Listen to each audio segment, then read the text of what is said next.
All right, welcome back to the War Room. I am joined by Alec and Karsten once again, here to talk about some Supercross, recapping round 5, somewhat previewing round 6, going into Detroit. And gentlemen, I'm just now getting my voice back from watching the magic that took place last Saturday. That being the Malcolm Stewart win that people like me have been praying for far too long, who have been dangled with a carrot over our face for like years and years of coming so close so many different times. You think like 2019 Glendale, you think 2023 Anaheim 1. For those that are really detailed watchers, maybe even 2022 Dallas for those that were there. Thanks, Jason Anderson. Anywho, it finally happened, and it was incredible. I genuinely don't know how I did not get a noise complaint. And I don't know how our coffee table that's wooden is still standing, because I was beating the crap out of it watching Malcolm get so close to winning and then actually doing it. Like, it was, I don't know how any of those two things didn't happen. But hey, less expenses for me. So, guys, what's your rapid reaction before I kind of dive into the details of that? Because there's a lot more stats to this than you would think. But Karsten, I'll start with you. What's your initial thoughts from just really that whole night in general? It could be about Malcolm. It could be about other things that happen. There's plenty to talk about with Chase, Tomac. What is first to your mind after just chaotic round 5 at Tampa? Super chaotic.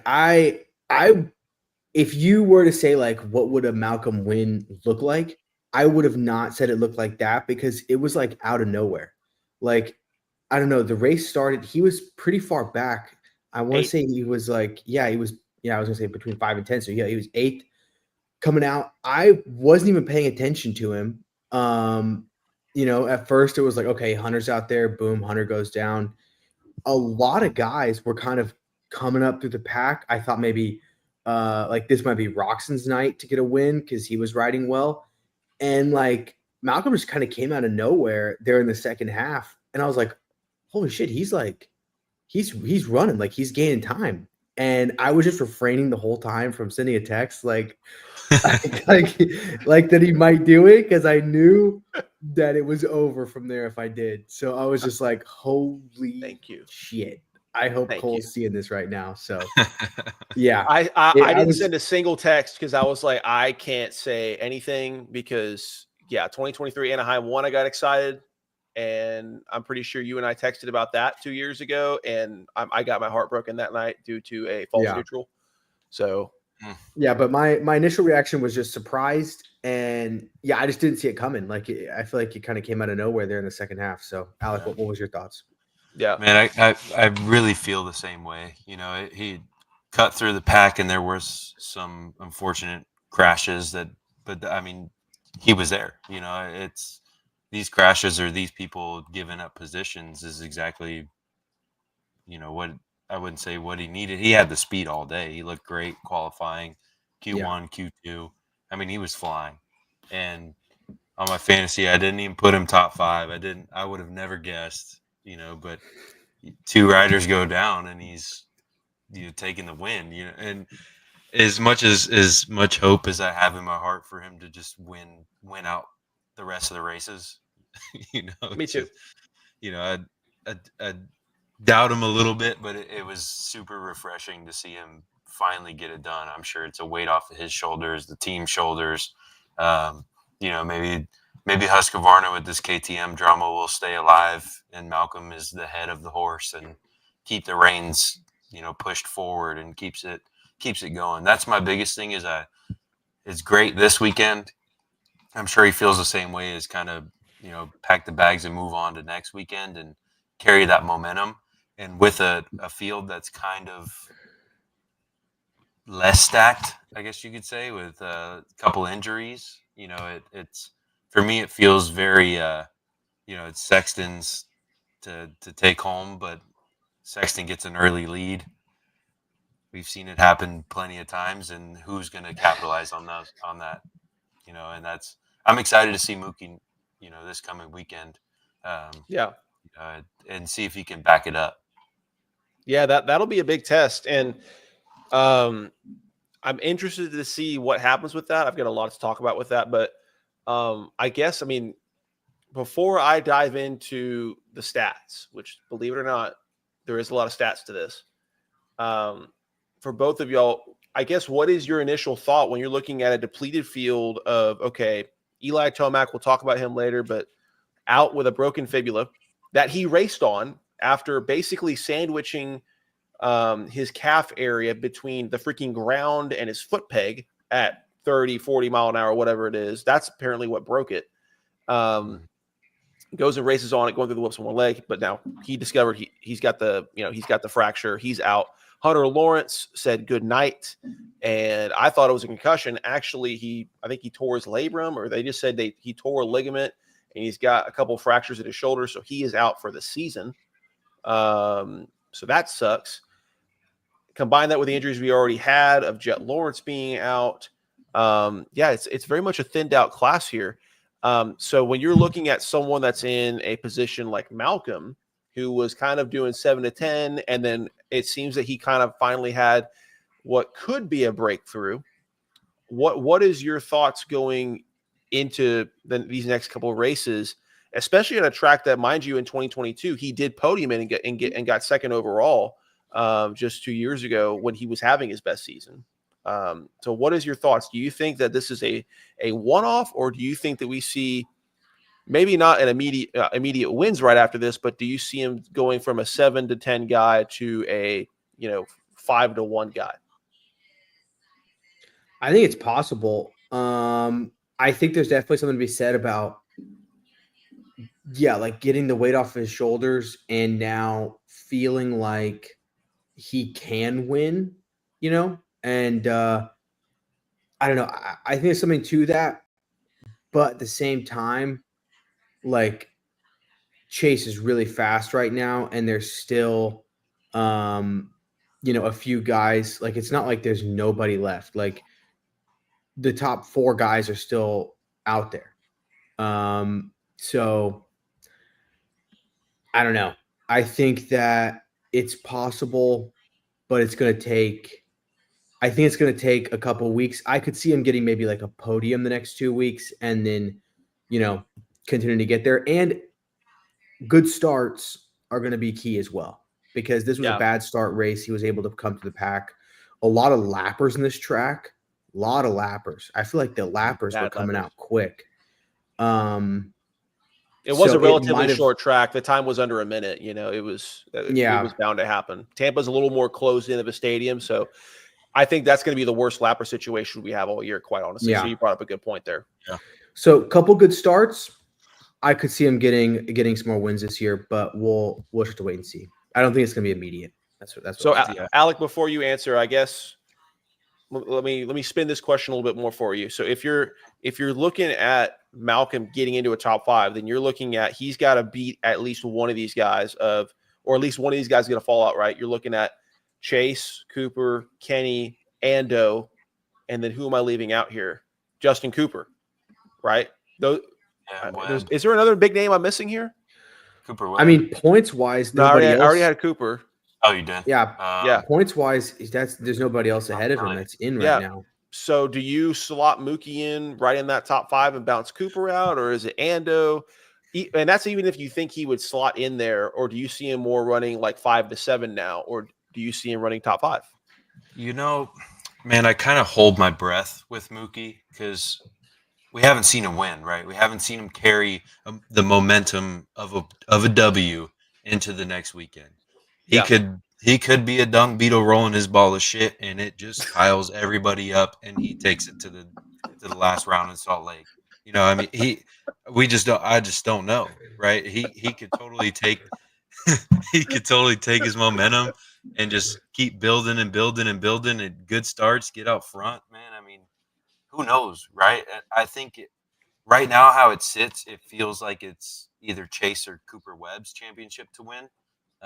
But they didn't win last weekend, so it's kind of, for me, I hold my breath for maybe this next weekend or this coming weekend, but I think I can exhale and see kind of where Malcolm lands. And like I said, if he can get that dookie ball rolling, I mean, I feel like he could swallow everybody up and take it home.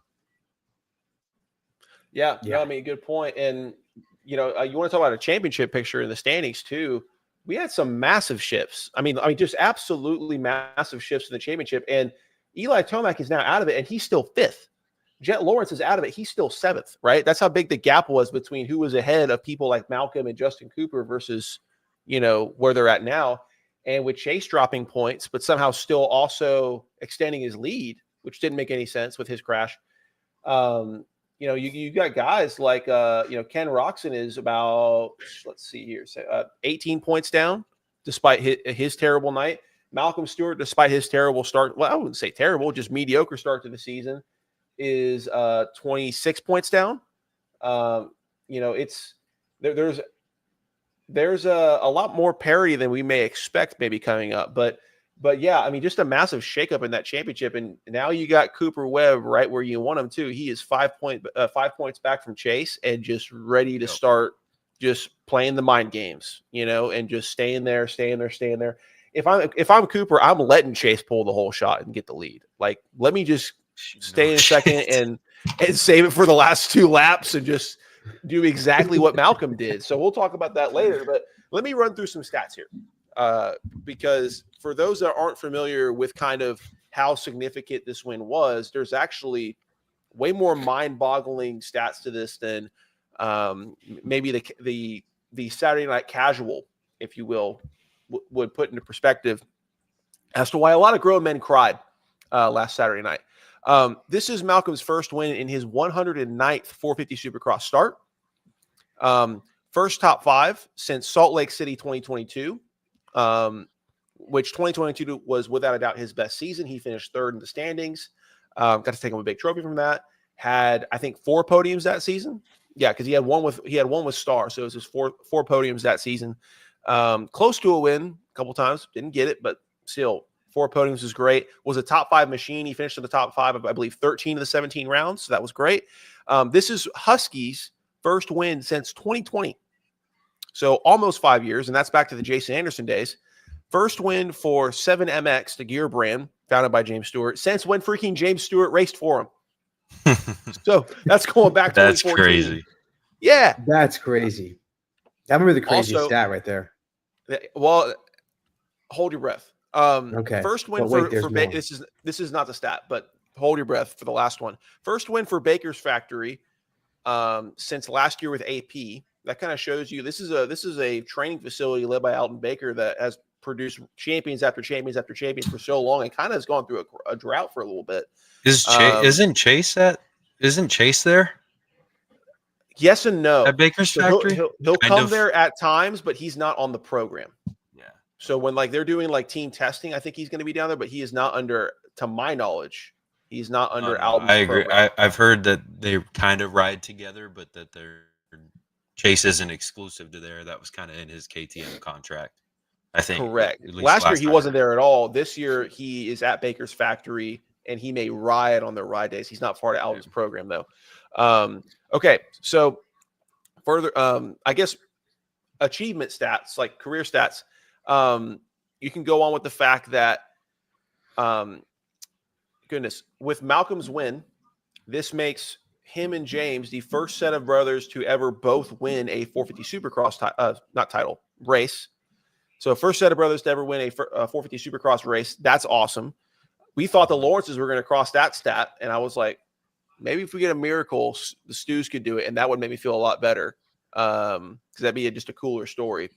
We asked for, and maybe most importantly, take a guess at what number of the unique, like, hey, we've had this many unique winners since the start of 450 Supercross. Just take a guess what the number is. Just take a guess. 4. Nope.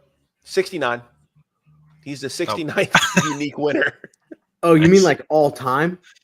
Yeah, like for 450s. Like all the names that have won up until this point won a race. Oh, that's crazy. I would have thought it was actually more than that. I mean too, but although you have to think back that Maybe I 450s misunderstood. weren't a thing until 06, 07, or was it? Okay. Oh, Yeah, that makes sense. Maybe yeah, it 08? was. I think it was 08. Yeah, Kevin Windham Yes. debuted the Honda 450. Yes, you got that right. So Okay, that makes Pretty sense. hilarious stat. It was almost meant to be. Maybe that's why the Supercross guys were holding this over our heads for so many years. It's fine. I'm fine. Anywho, so getting into the race stats, right? Let's go into the race itself. He was so dominant. Oh, well, before we even get into the technical side of it, so cool to have his brother James Stewart on the call that night. Like Big Stu, not Big Stu, because that's his dad. James Stewart, Bubba, if you will, is only calling 3 of the races this year. So for him to be there on only a 3 of 17 chance when Malcolm gets his first win, that's really cool. Anywho, let's go into the race itself. Malcolm Stewart was so dominant in the whoop section that he gained a total of 32.4 seconds to the rest of the field in that section alone. More importantly, he had keep in mind, this is one section. He had other sections he was doing really good in as well. In the whoops, he had the 14 fastest times during the race.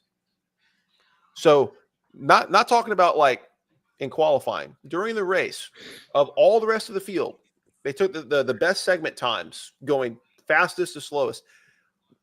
The 14 from the top of the list down before you get to any other rider going fastest in the whoops were all Malcolm. That's crazy.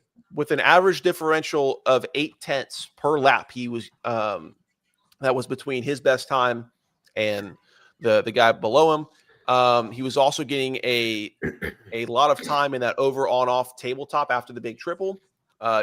Riders like Chase weren't doing that. What really gave him the advantage in the whoops was the fact that he was pretty much the only guy consistently hitting that 2-3 combo that gave him way more momentum off of that triple, way more entry speed, less throttle needed to be able to carry momentum, which when you can use less throttle in the whoops, that means you're going to you're basically less likely to do what happened to Chase. I don't know what other way to put that. I'm a Chase fan. I hate that happened, but you're not going to pull a Chase. When you have to use more throttle, especially on those kind of whoops, it gets more sketchy. Alec can speak to that way more than I can, but obviously entry speed helps there. Even James Stewart mentioned on the broadcast, along with the fact that Malcolm hit the whoops in 5th gear. Nice. That's just like, okay. That's butter. If you can get to 5th gear, that's so butter. I mean, I've never taken a full steam or full head of Supercross whoops like in 3rd gear.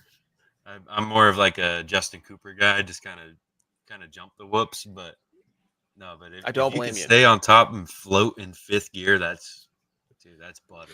That's crazy. It might as well be a straightaway. Just insane. And the craziest thing is that I didn't know this. James actually went down to the track with Malcolm during practice and talked to him after and was telling him, hey, hit that 2-3 combo. And usually Malcolm blows him off because apparently Malcolm went in detail on the Pope show that like whenever James is calling the races, he'll come down there and like talk with Malcolm after all the practices. And they were like, oh, well, do you listen to him? And he goes, no, because half the time he's telling me to quad things like it's nothing like that are just completely unreasonable. It's like 60 feet total worth of space. And he asked me to quad that 85 feet. And he's like, it just doesn't make sense. He's like, he has to tell James, like, you need to keep in mind, I'm your little brother and you weren't human, So that's the whole problem with that. But he said for once that he actually was like, I might be able to do that. I might actually be able to make that work. And James said, and I quote, according to Malcolm, I'd rather you lead for 8 laps and get tired and fade than you know what you need to work on than to try to conserve your energy, which is the most James Stewart sentence I may have ever heard in my life, other than, oh, yeah, you can quad that. So a lot to dive in there, but there was so many different stuff I wanted to rip off there because it was just, some of these are hilarious. Some of these are just mind boggling.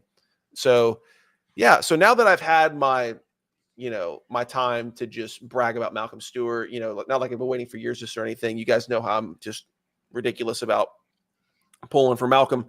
Let's get to the rest of the field. Okay. Cooper Webb was a little bit pissed that he didn't get the win when Chase made a mistake, but definitely closed the gap up. Chase actually was so pissed after the race, which actually kind of went under the radar. He was so pissed because of his wreck and blowing the lead, which he's a little too familiar with, unfortunately.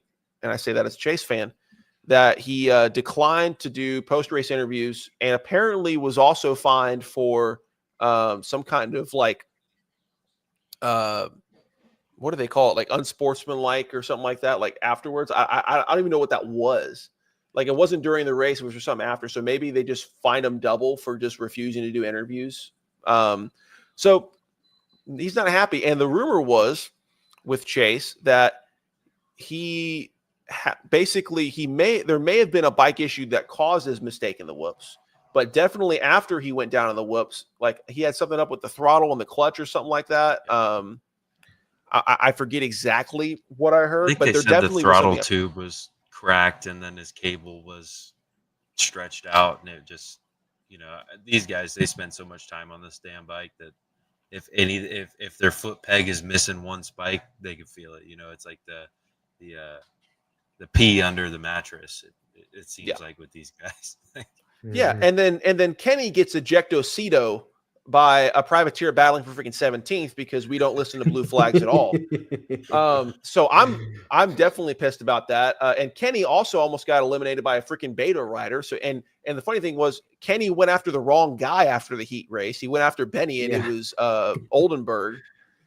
That was funny too. So yeah, a lot of chaos. So what do you think has the biggest impact of the championship between these three things? One, Kenny getting obliterated, and basically losing a lot of points in the championship after having the red plate 2 weeks ago. Two, Chase coughing up a fur ball, yet and somehow still extended his points lead mathematically, but letting people like Cooper get back into the fray. Or three, Cooper not being able to capitalize and get the full points on the night that Chase gives him a layup. Alec, I'll let you go first on this one. What do you think, brother?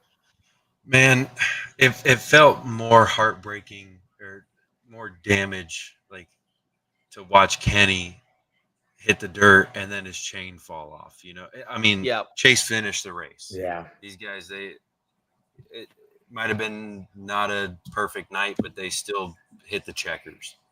Yeah, the biggest points or the biggest loss for the championship to me feels like Kenny, just because like you said, he had the red plate 2 weeks or 2 weeks ago, and to go, I mean, he's in the hunt and it's pretty tight, and then goes in and to DNF is like that it won't kill it. He's still in it. Like he could, I mean, Chase's bike his chain could fall off, or Webb could go off the side and land on his ass on the concrete like he did 3 years ago. I mean, it's so up in the air. Or get Adam Cianciarillo'd, and just get exactly, lights out. Bro. Like exactly. So it's so up in the air. I mean, to say somebody's out of it, I think it's still too early.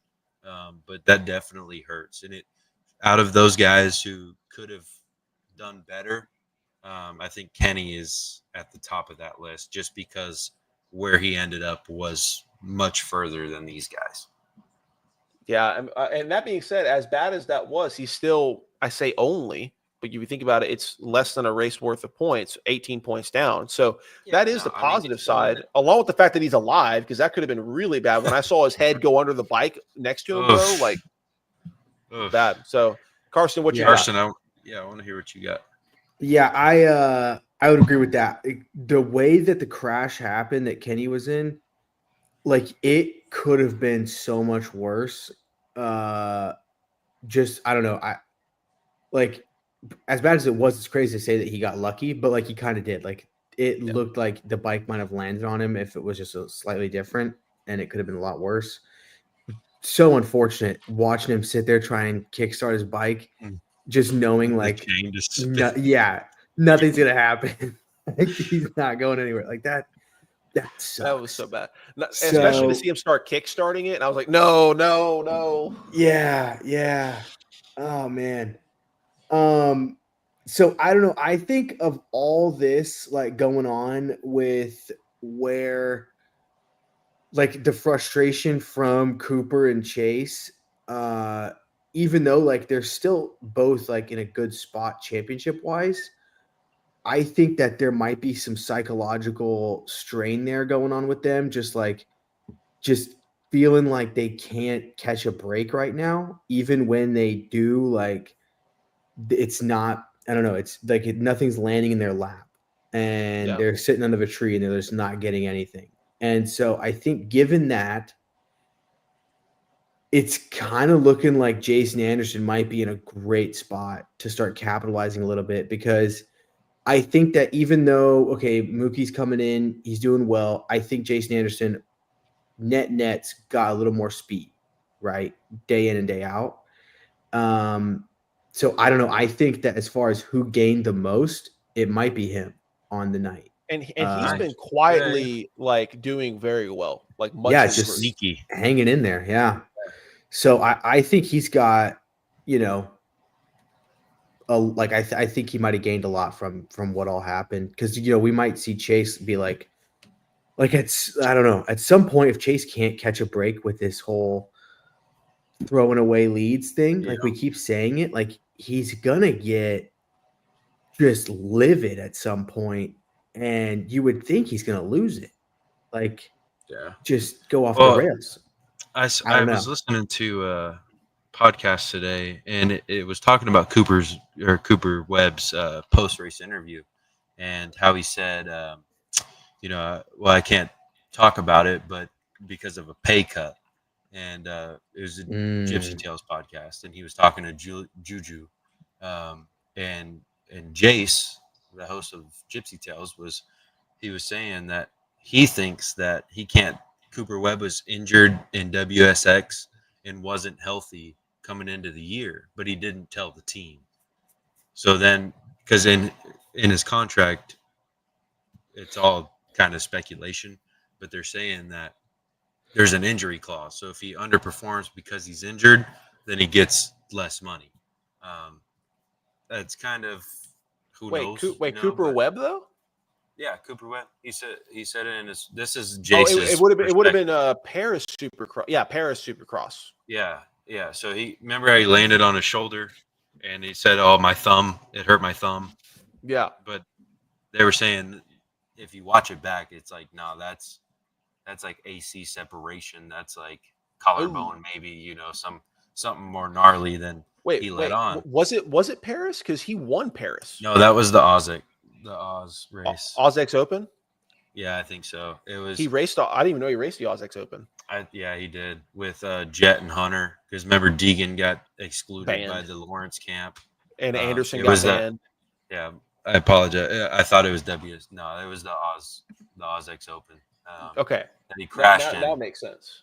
But he wadded up on his shoulder, and you know, I mean, so Cooper Webb, it feels like, and maybe that he's not 100%. And I mean, these guys race week in and week out, and they're spending 4 or 5 days on the bike when they're not racing.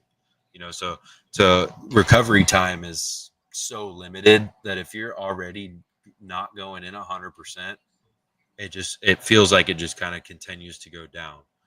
Well, without a doubt, he was injured. We just don't know if it was from Oz Open or if it was a practice crash. Like we know for sure that he was off the bike for 4 weeks, so he missed most of boot camp. And we know that Jason Thomas had to cancel a fly photo shoot that Cooper was supposed to be at because he was hurt. Yeah. So and it's all just exactly like kind of speculation. You know, this was something that Jace had said on his podcast, and that's how he perceived that post-race interview. But Juju was like, oh, it's probably towards the AMA. He couldn't say something. But to me, it felt, I landed more on the side of Jace, where it was like, it feels like he was hiding something from the team. But then again, if he was, why would he even bring it up in the post-race interview and leave that open for questioning, you know? So I don't know. Even like, no matter what it is, even just stuff like contract disputes, you could call it, or anything like that's going on in the background relating to, and like this is across the board, like any athlete's contractual situation that like wears on you mentally. And so it's like it's just another thing that can make you not think about the task at hand.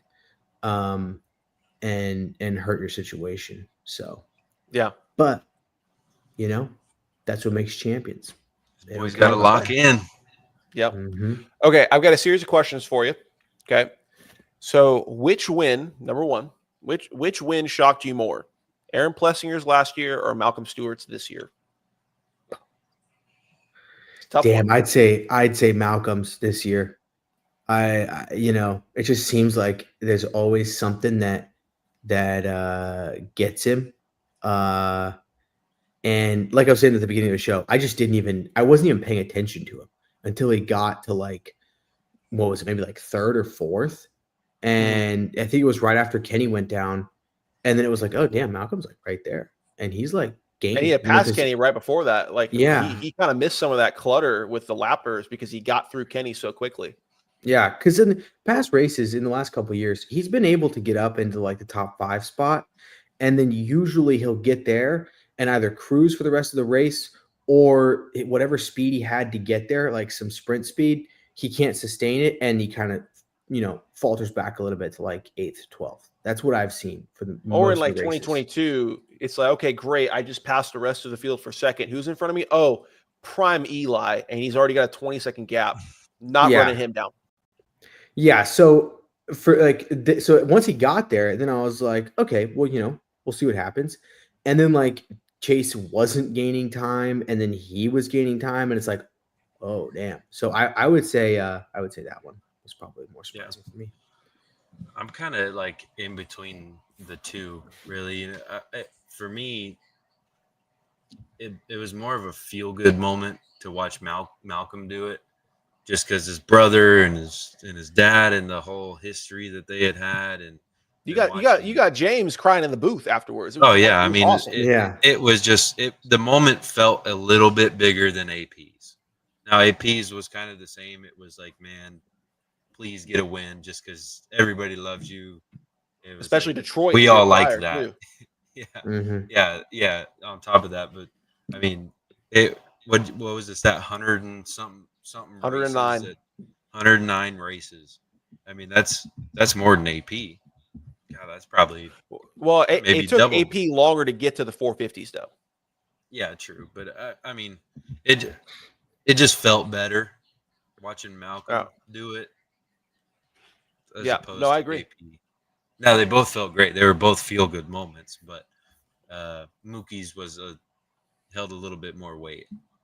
Yeah. Like they were both great. On one hand, you have with Malcolm's win where his brother's in the booth. You even have Lee Diffie that night, which we don't get Lee Diffie every night. And I think Lee Diffie is such an underrated play-by-play guy for this sport because of the fact that no matter what motorsport he's calling, the way he's able to intertwine a storyline into whatever is happening, I think he does a phenomenal job. But that's off topic. You got him in there. You got Ricky in the booth too.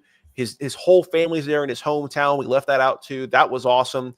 Everyone was tearing up afterwards. Like even James Stewart is crying in the booth after he crosses the finish line. It was awesome. The crowd's going crazy, and Malcolm won it in a crazier way of having to come from behind in 8th and make incredible passes. Whereas AP got a great start. Rest of the field had a terrible start and was dealing with Vince Freak's cross jumping. And then Kenny fell down early in front of AP. And the whole time we were just like, hold on. Is he going to hold on to this? Is nobody going to do anything about this? And then the ghost of Dale Earnhardt entered the stadium. And I believe that to this day is what gave AP what he needed to hold that lead. But it was awesome. The phrase "do it for Dale" was probably yelled about 1,000 times that night. It was great. And I will say the funniest thing about AP's win was the shot of him doing his dance, that whatever that was. And in the background, you see Anderson and Jet locking helmets, like yelling at each other. Yeah. It was so funny, dude. But okay, follow-up question. Do you think coming through the pack was tailor-made for Malcolm to have the best chance of winning? Or could he still have won if he was asked to hole shot and hold the lead for 20 minutes? Oh, that's a good question. Because I was thinking that like he might do better if he got the whole shot this season at some point and was able to just ride his race. But I think back to Anaheim 123 though, when he had it. Yeah. I think that it depends. Man, I don't know. Honestly, I don't know that he does on this particular track because of all the lappers. I think that he was in a great spot to be able to get the lead the way that he did and be able to hold it and not have to worry as much about the lappers. Because I think if he had been coming up through that traffic and he was in the lead whenever, like in those spots that Roxon was in where he crashed and situations like that, it might have gone differently. I only because the lapper situation. He had the speed, but I think that that plays a factor there. So 100%. Alec, what are your Man. thoughts? Same thing? Yeah, I mean, for me, I feel more like Mookie just got locked in. You know, he didn't. It feels like watching it, he probably knew where he was at, but he just kind of stuck to his lines, hit them all perfect, and was just hauling ass. And to him, he could have been in fifth place. He could have been in second. You know, it just looked like his head was down. He was locked in, and I feel like that happens more so when you're coming from the back, because when you're in the lead, you get tight, you get tense. It looked like it. I mean, he was just out there spinning practice laps, hauling butt. You know, I mean, he like I said, put his head down, kept the roost out on his visor, and he just locked in, and it just looked great. Now to say if he could get the whole shot and lead 20 minutes, like I said, That's you get tough. tight, you get tense. That to me feels harder than starting in just outside the top 5 and just kind of, riding your own race and then let whatever happens in front of you happen. And like we saw it that night, was a couple guys go down and you're in the perfect position. And yeah, you are the fastest guy on the track. But that to me, you kind of have to set the pace when you're in the front, and you can't really match a pace, or go faster, because it's just you. If you're chasing somebody who's in second and you're in third and you're gaining time on them, you could probably assume you're gaining a little bit of time on the leader. Now, Chase was in sight, so when Malcolm got to second, it was kind of like got into the whoops, and he was like, you could see him and saw, and before Chase crashed the lap before, could see him gaining time on him in the whoops and setting up a pass. For me, I just don't think Malcolm could get the whole shot and lead 20 minutes just because you get tight, tense, you can't match a pace or beat somebody's pace of somebody you can see, and you're super reliant on the pit board to give you your lap time and then the guy behind you's lap time, and then try to manage that. Just because we haven't seen Mookie in the lead for a ton of laps. Yeah. No, you make a great point, and especially for it to be like on the cusp of you getting your first win. Honestly, that kind of could be like the nightmare scenario, because then it's all on you. Everyone's focused on you, especially in your hometown. Like really anywhere, if Mookie was leading, just like at Anaheim 1 in 23, everyone was going crazy. He can't hear his bike. Like he said that multiple times in the post-race interviews for this last week, and even in 23 Anaheim 1, where he had the lead for like 10 minutes before Eli and Chase caught him. I do think it was kind of a little bit tailor-made for his first win, because, okay, he had the advantage in the whoops. All he was focused on was clicking off, like getting through, who was ahead of him, one after the other. And then he just looks up and he's like, oh, Chase ain't that far away. Let me go get him. And he only had to deal with, riding his own race for about 2.5 laps. I think that's for his first win, with everything he dealt with, being close in Glendale, being close in, in 19, and then being close in Anaheim 1 in 23. I think that's kind of his best case scenario, is to not have to be in your own head for that short amount of time. Now, that being said, now that he's done it, and like he said so many times, he's finally got the weight off his shoulders. He's got the potential to do that if the track is right for him. And he's got speed has not always been a problem with Malcolm until really this last year and a half, when he's been recovering from literally tearing everything in his knee except for the PCL, everything. Complete rebuild. That's why it took so much longer for him to be able to get anywhere near his 2022 and for 2 races 2023 speed. So yeah, I agree. I agree with you. I think it was tailor-made for him to get his first one. I do think he is capable in the right scenario. The question has never been, is he capable? The question for the last 108 starts, it's always been, okay, he's capable, but can he do it? Okay, last question. And this one is my most serious one yet, so lock in. Talking about 250s with Cameron McAdoo. Okay, what do you think was more uncomfortable for Cameron McAdoo to ride with during his opener? A torn ACL or his balls hanging out? Which is more uncomfortable? Your knee dislocating in and out in the bowl turns, or something else being dislocated from your gear that you're wearing, like pants? What are we thinking? Yeah, I'll let you go on that one first. Man, that's a pivot. I would pay money to ride with my balls out, to be honest. Just to we're gonna quote that. Maybe a couple maybe some knee braces and some boots. But if I mean, that's so freeing, bro. If there was no cameras, I could tell you straight up what McAdoo's answer would be, and it would be to have his balls out. Because if you've got any instability on a plant foot, or dragging the rear brake, is nah. I would rather ride butt ass naked with a chest protector and boots. But is for more drag aerodynamically. I think the only thing uncomfortable about the balls situation is just like the moment that you remember, like your family's probably watching, because up until that point, it's like, oh, dude, my nuts are out right now. Like that's the whole objective. It might feel a little refreshing. Like you got AC down there now. Yeah, that's great. Yeah. So, and I mean, depending on the track, what kind of materials being used, because you get behind somebody and you get roosted straight to the sack. Ooh, that like. I'm pulling her into the pits. Yeah. So, assuming like you've got the lead, balls out for sure.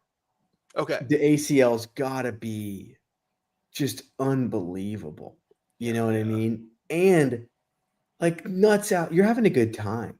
You're at least like you're having a chuckle. Loose, dude. Yeah, like you're probably looking down like, what the hell's going on? And why then are my you balls just can't so help cold? but laugh. I was wondering because I don't think McAdoo realized it first, and then he looked down while he was trying to get back on the bike. I wonder if it was the temperature difference that made him go, is there something going on? Yeah, probably. It's got. There's a couple pictures. It's not just the balls; it's everything. Oh yeah, it was the whole deal. So yeah, assuming you don't have too much debris, coating you up, I think that'd be fine. Okay, all right, noted. Yeah. And your family doesn't watch. That's the other, yeah, there's no cameras. Yeah, no cameras. Yeah. Yeah. Last 450 question. Is this championship, and we kind of already prefaced this, but why not? Is this championship now just Chase versus Webb, or is there someone else in play? I know we talked about Kenny. There's some other people, but if so, who? Because like we said, we've lost Tomac, we've lost Jet, we've now lost Hunter. Dylan Ferrandis is lost because he just can't find any pace. But he's wait, did he get? Oh yeah, he actually is out this weekend. What was it? Was it a concussion? Hold on, I put it in the chat. Hold on. Let's see. What was it? I think it was. Yeah, he missed this weekend, right? Yeah. They did not elaborate. They just said due to a practice crash, Ferrandis would miss Tampa. So, yeah, he couldn't find pace, nor could he find whatever he lost on that practice crash. So he's out of it too. So, is there a third player in this going forward that can consistently be up there? My thoughts are it's Kenny. I do think he can recover, but I'm curious as to what y'all think. Yeah, I think like I said earlier, the championship right now, I think that it's Chase, Cooper, as in Cooper Webb, and definitely not Justin Cooper. Yeah, and Jason. Kenny's right there too, so we'll see. So I'd say It's those four. And then Mookie's like the wild card for me, biggest wild Mhm. card. Could see it coming down, him getting out there, making some magic happen. But yeah, that's how I'd order it. I think all Mookie has to do to be quote unquote in play is ride exactly how you did in 2022. Like, don't even focus on the win. Just be a top 5 machine and let all the chaos sort itself out. And magically, you get third in the standings. And if you've improved at all since then, especially now that you're saying this, one of his direct quotes was, "This is the best he's ever felt on the Husqvarna," especially with the fact that you consider how good he was in the whoops. That we'll see if that sticks, but that's a massive improvement. So I think if all he does is just focuses on being a top 5 machine, I think if you let the chaos play out, I do think he closes a little bit. I don't know if he closes enough to be top 2 threat, but he could close the gap significantly. But Alec, what do you think here? Do you like? Is there if you were to pick one, that's going to be your third guy mixing it up with Cooper and Chase from a points perspective, whether if that's through consistency or if that's actually contending for race wins, who would you pick and why? Well, in third, I've got Kenny. Man, Okay. Barring a chain off the sprocket issue or running into lappers, I mean, he's looked great all year. I mean, he's had the red plate. He's had a couple podiums. I mean, he looks really good. Now, it does feel like it's kind of Chase's championship to lose, but we've seen that in just races with Chase. So I think I've got Cooper. I've got Webb kind of messing with Chase, getting in his head. Just being a dog. Yeah, and just putting out good finishes. I think it's going to be close, but I've got Webb, Chase, and probably Kenny. And then I've got Mookie inside the top 5. But like I said, that's barring any catastrophic bike failure or a DNF. I mean, any of these guys can DNF any Saturday. So yeah, it's tough to really say, but how it lies now, it's Chase's championship to lose. Well, I mean, just like Cooper Webb, you could be in the fight for the championship, and then your head gets dribbled like a basketball, and you're out of it. And so okay, 250 East. Honestly, I don't want to spend too much time on this because it's kind of like that situation after Anaheim won, to where like, okay, we know what happened, but there's still there's not much to build off of with this, right? So I've kind of separated this into guys we think can be actual legitimate contenders. One of which is now under surgery, getting his T5 repaired, so he's done. That being Pierce Brown. And then guys that are just like in the everyone else, like race winning threat category, and then everyone else is just non-existent to me right now. So the guys that I've kind of thought, despite the ups and downs between the two of them, one being the up, the other being the down, right now the only guys I've got locked in to contend for this thing is Max Anstey and RJ Hampshire.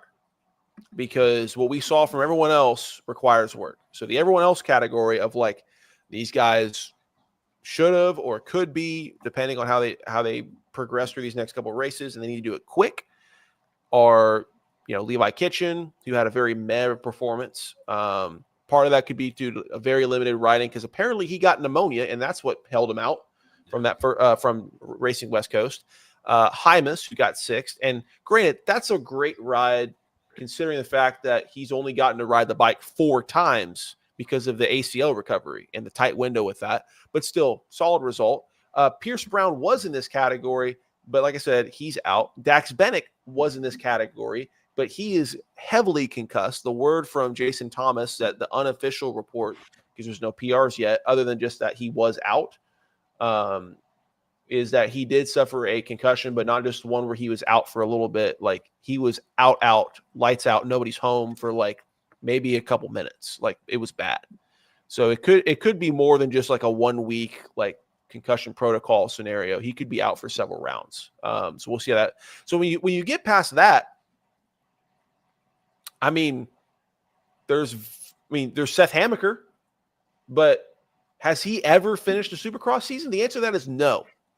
So until he actually survives freaking 10 rounds, I'm just going to act like he doesn't exist in the championship picture. And every time he lines up healthy, I'll just be thankful. And keep in mind, he's also got the pro circuit curse. So like he's just bound to just break a tib fib, just on some random practice day anyways. So, same with Levi. I mean, it's whatever. So, what are y'all's thoughts on what played out? Like I said, I put RJ as a contender because the speed was there. Why on God's green earth it took 2 laps to get a tough block off his front tire is beyond me, but I'm not worried about the pace or his ability to get wins and close this gap pretty quickly. But Anstey looked the most solid out of anybody. And the person that looked the most solid that's not Pierce Brown after him was Dax Bennick, and now he's out. So that's that now you can see why I'm kind of chopping up as to really there isn't much to talk about because of how quickly it's thinned down. Like the next most talented person we've got is Colin Park, who's a privateer, but like for Phoenix Honda, like that's who we've got left so quickly. And Anthony Bourdon is done. Like that was quick. Yeah. So what are y'all's thoughts on the chaos that is 250 East? Oh, Yeah, you know what? I go left ahead. out Tom Viel. Where do you? Yeah, that's where I was gonna go. Throw him there in somewhere. He's Throw still him next in there. Yeah, I don't know about you, Alec, but it seemed like it went from being like a super stacked field to like very unstacked by like the end of the race with the crashes that took place and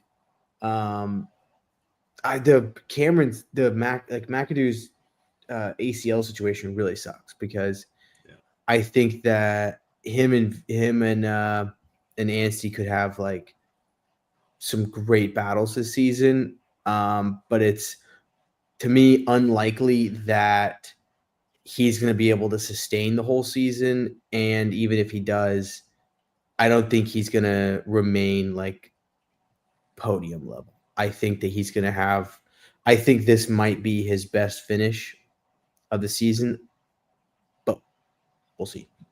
Yeah. So, no, I agree. Anstey had a great ride, but we've seen it before. Bad start, pile up, or below the first corner and into the tough blocks. And, it's a great head start. But I think Tom Viel, man, I think this was a tough track for him. Those whoops were cement, and he's not good, right? And in the slick. whoops. Right. So to and triple the in. jump line wasn't working at all. Exactly. You've got to be so confident to triple in fifth, or like Mookie, fifth gear. Middle of fifth gear. God, that's 55 mile an hour through the whoops. Tom Viel doesn't have that.